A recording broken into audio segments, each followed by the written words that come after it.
বাল্য বিবাহৰ বিৰুদ্ধে ব্যৱস্থা লোৱাটো কেৱল চৰকাৰৰ কাম নহয়। বাল্য বিবাহ ৰোধত সাধাৰণ নাগৰিকৰো দায়িত্ব আছে।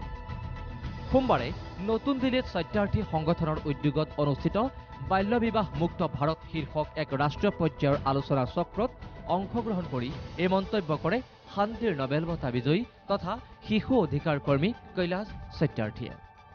বাল্য বিবাহৰ বিৰুদ্ধে সকলোৱে যুঁজ দি অহাৰ লগতে চৰকাৰেও এই ক্ষেত্ৰত ব্যৱস্থা গ্ৰহণ কৰি আহিছে বুলি উল্লেখ কৰি তেওঁ লগতে কয় যে কেৱল চৰকাৰৰ ওপৰত দায়িত্ব ন্যস্ত কৰি বহি থকাৰ পৰিৱৰ্তে কোনো কিশোৰী যাতে বাল্য বিবাহৰ বলি হ'বলগীয়া নহয় তাক নিশ্চিত কৰাটো প্ৰতিজন নাগৰিকৰে দায়িত্ব হোৱা উচিত। ইয়াৰ উপৰি শিশুৰ অধিকাৰৰ প্ৰসংগতো কেতবোৰ গুৰুত্বপূৰ্ণ মন্তব্য কৰে সত্যাৰ্থীয়ে। তেওঁৰ মতে বিনামূলীয়া শিক্ষাৰ সুবিধা 18 বছৰ বয়সলৈ বৃদ্ধি কৰা উচিত। বৰ্তমানে কেৱল 14 বছৰ বয়সলৈকেহে এই সুবিধা দিয়া হৈছে।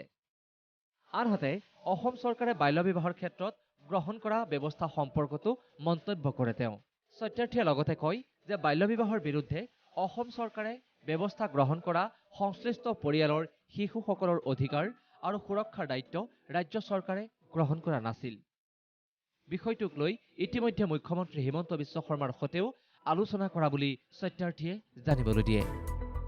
हम उस प्रत्येक सरकार के साथ हैं और समर्थन करते हैं जो बाल विवाह की बुराई को ख़त्म करने के लिए वचनबद्ध है, कटिबद्ध है।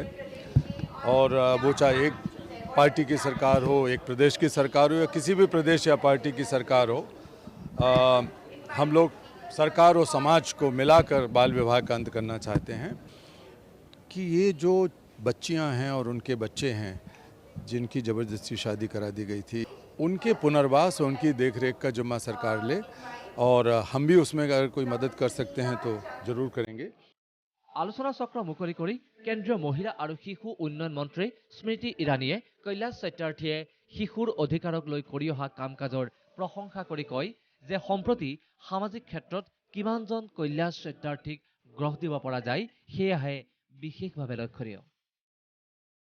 অনুষ্ঠানত নোবেলজয়ী কৈলাশ সত্যাৰ্থী আৰু কেন্দ্ৰীয় মন্ত্ৰী স্মৃতি ইৰাণীৰ উপৰিও সত্যাৰ্থী সংগঠনৰ অসম শাখাৰ অধ্যক্ষা ডক্টৰ সুনীতা চাংকাকতিও উপস্থিত থাকে। নতুন দিল্লীৰ পৰা মনীষ শুক্লা, NKTV।